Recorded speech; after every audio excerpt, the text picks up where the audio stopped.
ஹாய்ங்க. இன்னைக்கு காலையில வந்துட்டு பார்த்தீங்கன்னா, பக்கத்து தோட்டத்தில கிணத்துக்குள்ள வந்து பார்த்தீங்கன்னா, ஆட்டுக்குட்டி விழுந்துருச்சு. வீடியோல தெரிய மாட்டேங்குது. சவுண்டு மட்டும் ஆட் பண்ணியிருக்கிறேன்.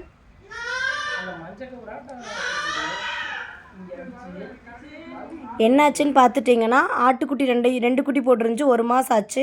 அதை வந்து பால் குடிக்கிறதுக்காக அந்த அம்ச்சி வந்து அவுத்து விட்டுருந்துருக்குறாங்க. அது குடிச்சு முடிச்சுட்டு கொஞ்சம் கொஞ்சம் 1 மாத குட்டி ஆச்சாங்களா, அதனால வந்து பார்த்தீங்கன்னா, அங்கே இங்கேயும் ஓடி ஆடி விளையாண்டுட்டு இருக்குது. அங்கே மாட்டுச்சாலை பக்கத்துலேயே கிணறு இருக்குது.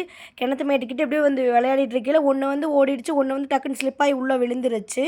அதனால வந்து கொஞ்ச நேரம் நீந்திட்டே இருந்துச்சு. ஒரு 1/2 அன் ஹவர் பக்கம் ஆயிடுச்சு ரெஸ்க்யூ பண்ணுறதுக்கு. ஒரு 10 மினிட்ஸ் லேட்டாக இருந்துச்சுன்னா, கண்டிப்பாக ஆட்டுக்குட்டிக்கு வந்து ரொம்ப ரெஸ்க்யூ பண்ணிக்க நம்மளால முடியாது, இறந்துருக்கும். எப்படியோ வந்துட்டு ஒரு வலையாட்டு இருந்துச்சு. அதில் கயிறு கட்டிட்டு 2 பக்கமும் வீடியோவில் காமிச்சிருக்கேன் பாருங்கள். அந்த மாதிரி கயிறு கட்டி கீழே விட்டு ஆட்டுக்குட்டியை எப்படியோ அது சல்லடையாட்ட பிடிச்சி எடுத்துடலான்னு சொல்லி ஐடியா பண்ணியிருந்தாங்க. அதுக்கப்புறம் ஃபஸ்ட்டு 2, 3 டைம் ட்ரை பண்ணி பார்த்து அது வந்து அதில் வலையில் சிக்கவே மாட்டேன்ருச்சு. அதுக்கப்புறம் ஃபயர் ஸ்டேஷனுக்குலாம் ஃபோன் பண்ணியிருந்தோம். ஃபயர் ஸ்டேஷனுக்கு ஃபோன் பண்ணி பார்க்கையில சரி மறுபடியும் ட்ரை பண்ணி பார்க்கலான்னு சொல்லி எப்படியும் ட்ரை பண்ணி கால் மட்டும் பார்த்தீங்கன்னா வலைக்குள்ளே சிக்கிருச்சு. எப்படியும் ஜஸ்ட் ஒரு நூல் இலையில வந்து பார்த்தீங்கன்னா ஆட்டுக்குட்டியை வந்துட்டு சேஃபாக வந்து எடுத்துட்டோம். இப்போ ஆட்டுக்குட்டி வந்து பார்த்திங்கன்னா நல்லாவே இருக்குது. அந்த பசங்க 2 பேரும் ரொம்ப அழுதுட்டானுங்க.